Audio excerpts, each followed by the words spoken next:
A week or two before the Chelsea and Westminster was officially opened, one of London's oldest hospitals closed.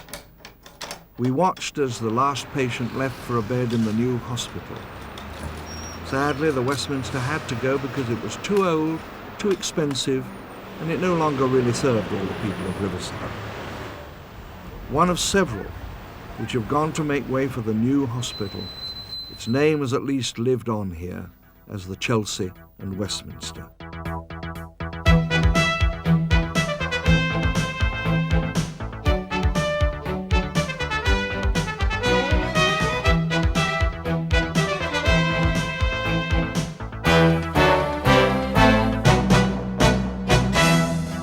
It's one of the biggest hospitals ever built by the National Health Service. It's also been one of the quickest to build and the fastest to get up and running. And in the long term, we think it will probably be one of the best value for money jobs ever done by the NHS. Although it has had its critics. They said it was too expensive, that too many old and respected hospitals had to go to make way for it, and that anyway, it's in the wrong part of London. Healthcare can't stand still, and we must move with the times. And this is the most formidable hospital in the NHS firmament, and is a stunning example of the type of health facility that Londoners should have to take them through the 90s into the next century.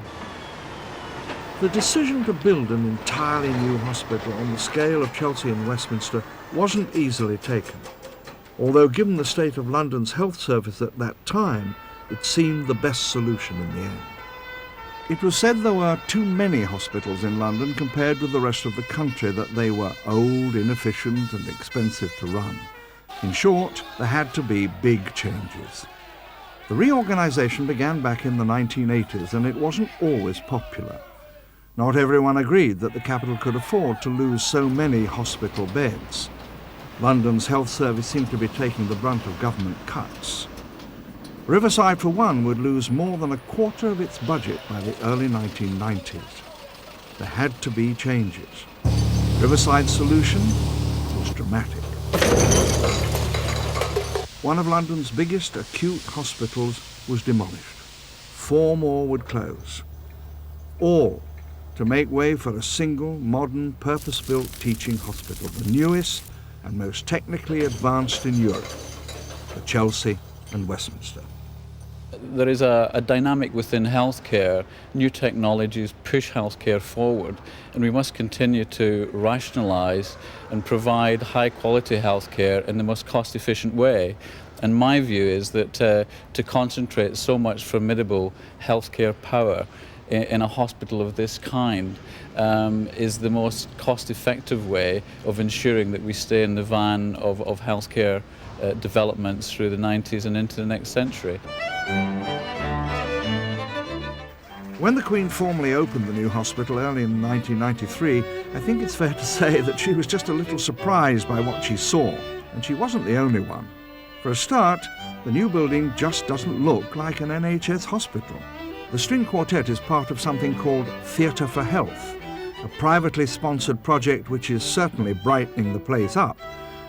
Another group, Arts for Health, with which I'm connected, is responsible for the paintings and the sculpture. They're dotted all around the place, where in a more conventional hospital you perhaps expect to find no more than dreary government posters.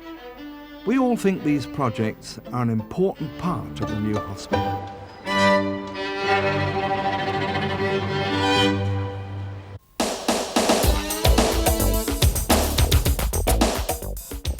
When the hospital was still only half finished, this photo call was organised to show what could be achieved to make the new hospital a friendlier place when it was eventually opened. I know. I was there.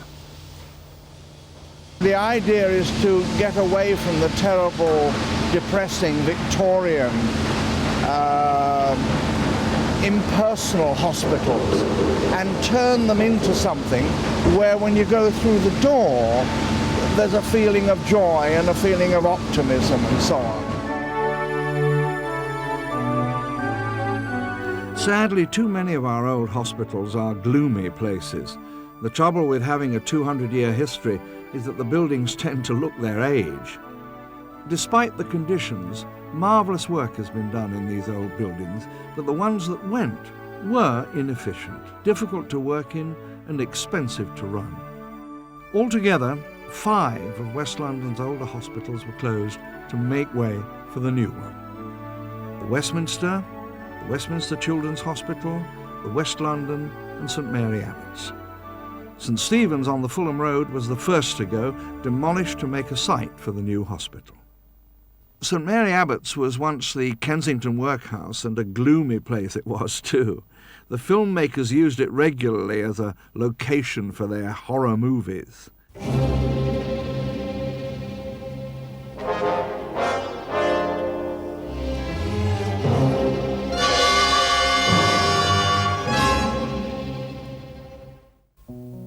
The old Nightingale wards did little to soften the institutional feel of the old buildings.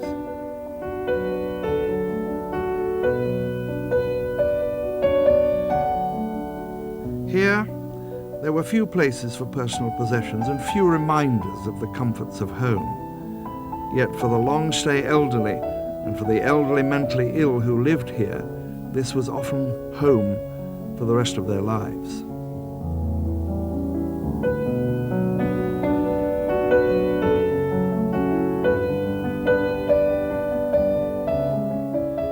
West London had a wonderful reputation for its maternity services, but it too was a gloomy old building showing its age. Look, amazing, you see the thigh bones bit. These old-style wards offered few comforts and very little privacy. The end of the Westminster Children's Hospital probably caused more heartache than any of the others. But despite its excellent reputation, staff had to make do with often inadequate facilities.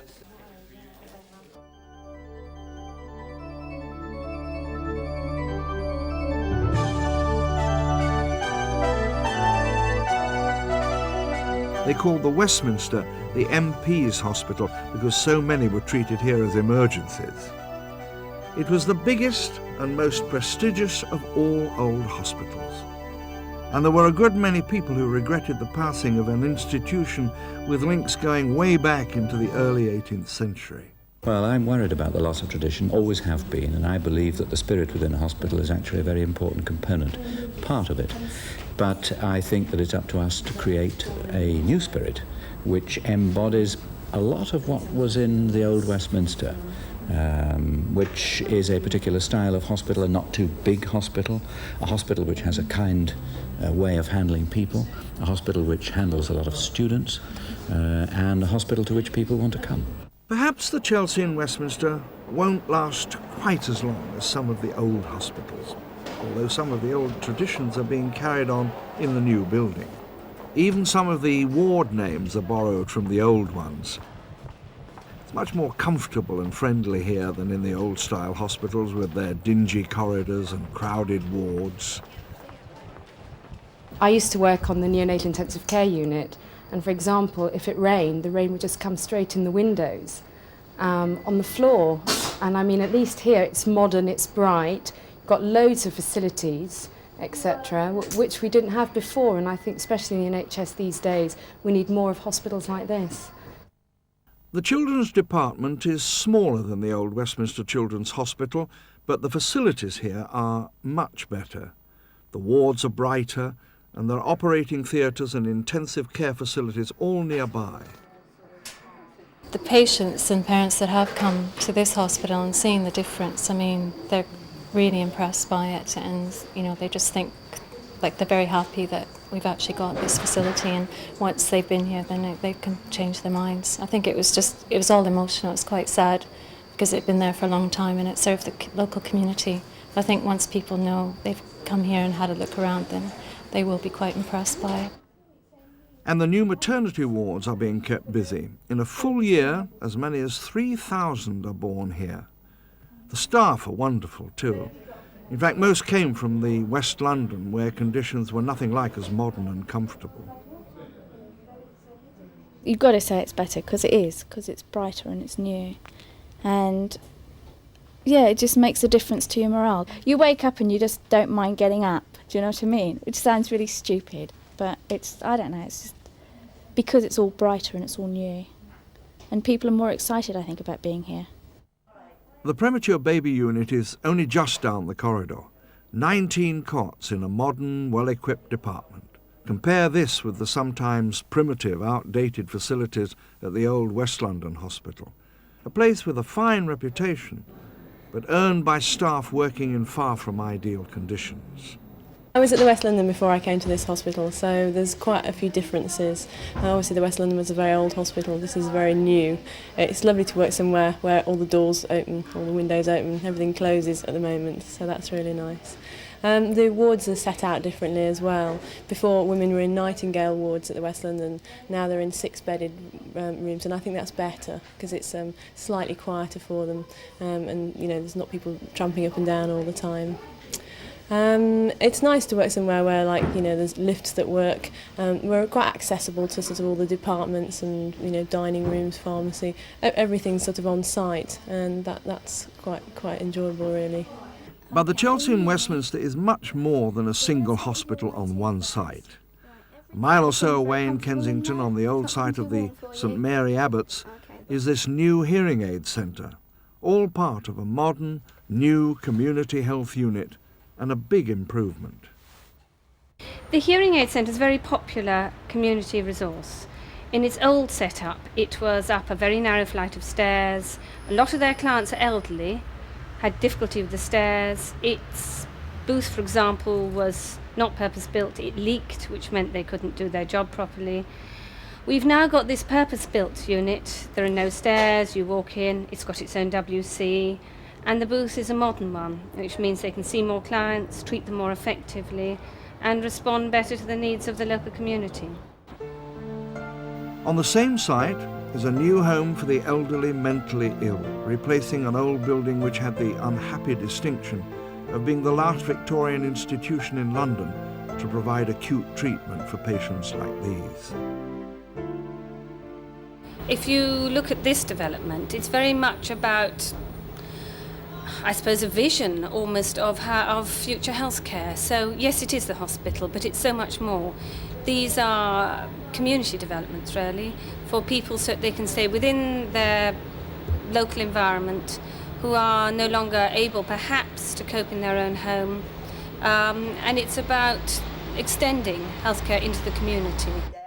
There's also a modern home for the elderly here, replacing a Victorian building where there were no lifts, but where the accommodation for often frail patients was all upstairs.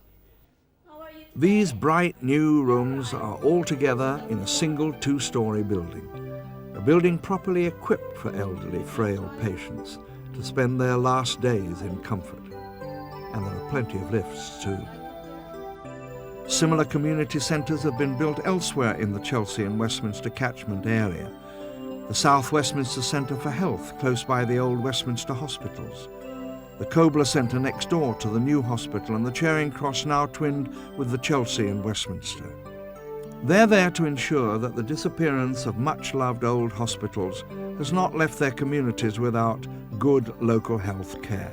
So you see, the Chelsea and Westminster project is much more than a single new hospital in West London. Yes, it is about Westminster and Chelsea Hospital, but it's about an awful lot more. It's about a whole picture of healthcare for a community in the heart of London.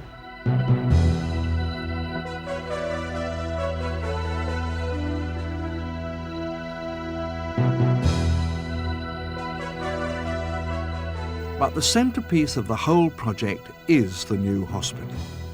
There are nearly 600 beds here in the main building, all in small wards, built around a vast, naturally ventilated atrium.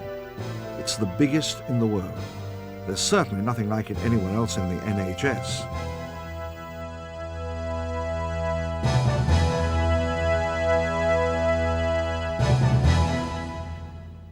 This space is as big as Wembley Stadium. But this isn't just extravagant architecture. It really does feel good to be here. And that's important in a place where people come to get better. And the layout makes it easier to find what you want. This is no horrible, dark Victorian building. It's wonderful to look at, but it's also built for efficiency. These days we're told that hospitals must be flexible and planned well enough to give patients the best treatment possible, quickly. We often hear how cost-effective care means that money is spent where it's needed, on patients. The fact is that in inner London's old-style hospitals, treatment is twice as expensive as it is in outer London and the counties. One reason is that they're developed piecemeal and aren't as efficient as they should be. The Chelsea and Westminster hopes to put that right. The efficiency of new operating theatres like this will help the hospital to save some £23 million a year in running costs, compared with the places it replaced. There are 8 new operating theatres here. This one, specially designed for orthopaedic work. 6 of the operating theatres are built as one unit on the 5th floor. Again, it's more efficient to work like this. They usually work 7 days a week, pretty well 12 hours a day. Intensive care is just next door. It's much bigger than the old Westminster.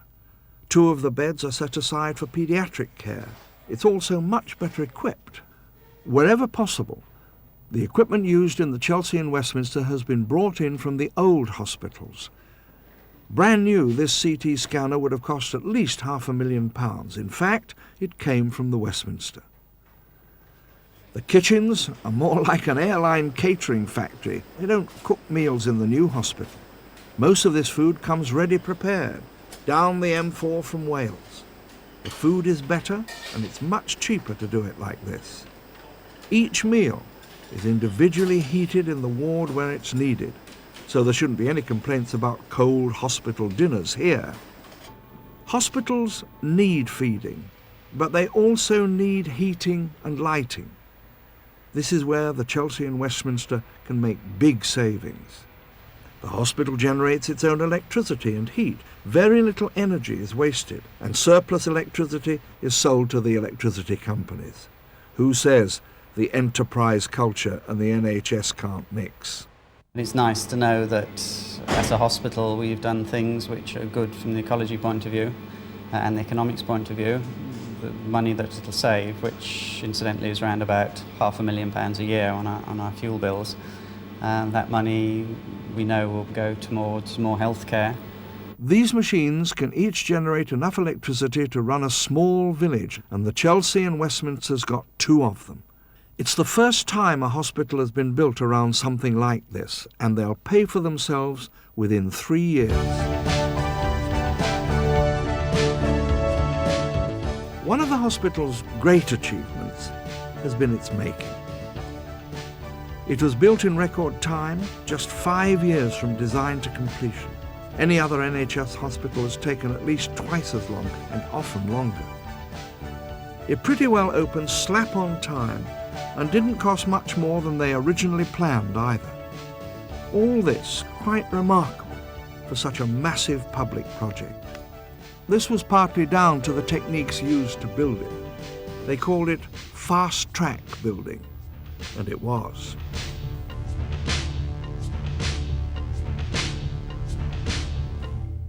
It normally takes anything from 10, 12, 15 years, and in some cases 20 years, to build a hospital.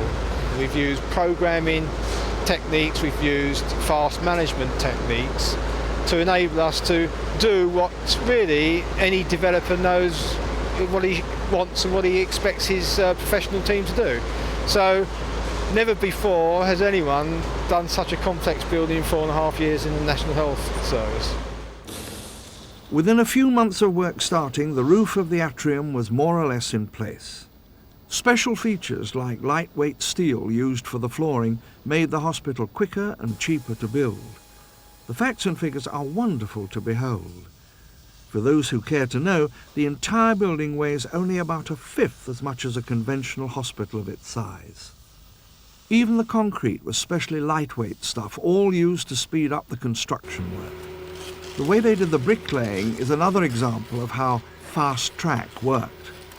This can be a pretty slow job, and if the whole hospital site had to wait for the brickies to finish facing the entire building, the other trades would have been put way behind schedule, and heaven knows when it would have been finished. Of course, All this needed a huge amount of organisation, everything coming from detailed designs. So that, for example, within the very first few months of construction, the site engineers were handling more than 35,000 of these individual drawings. Everything had to be detailed right down to the exact spot where the last coat hook was to be fixed. And this in a building with more than 1 million square feet of floor space. A building the size of Harrods.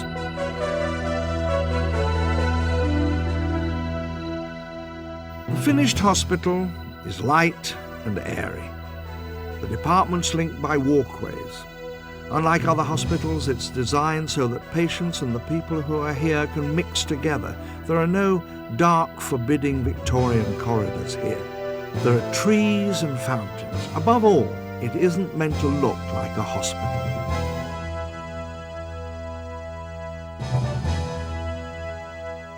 And that's one reason why the architects came up with the atrium as a central feature of the hospital. It's a vast open area, the whole thing covered with a very special sort of plastic transparent roof to let the sunlight in. This great space is designed to allow fresh air and natural light into the building so that it can quite literally breathe. But what's really special about this hospital is, unlike most hospitals which are organised around a hospital street, this hospital is organised around a vast central atrium. You literally, as you come in through the front entrance here, you go to a reception here and then come up to the first floor level. At this level, you can go up lifts and walk along walkways that go through this space, and you can go to the front entrances of every department which is located off the atria. This makes the building very simple to work in, very simple to understand, and really good fun to spend time in. When the first trees were brought into this still unfinished building one wintry Sunday morning, they caused a few raised eyebrows. You don't often see trees growing inside a major NHS hospital, but they're here for a reason. To make this hospital a much nicer place to work in and to visit. We've got plants in here because they're therapeutic. I think they calm patients down, and the sense of greenery is therapeutic. Secondly, they clean the air. It's been proved in America, in fact, that they do clean the air in offices, and so this building will always have a good atmosphere because the plants are here. The roof is one of the special features of the hospital. It wasn't easy to put up. In effect, it's a huge plastic inflated cover.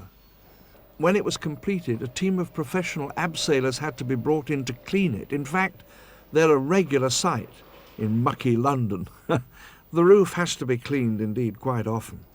Mind you, given the controversies surrounding the building of the Chelsea and Westminster, there were a good many people who thought, or perhaps hoped, that the foundation stone wouldn't be laid, let alone capped with the roof.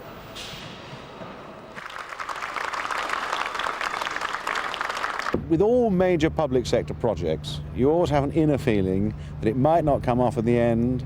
You'll get bogged down in a process of consultation that never ends. You'll get planning rows. Treasury will take away your money. It won't happen.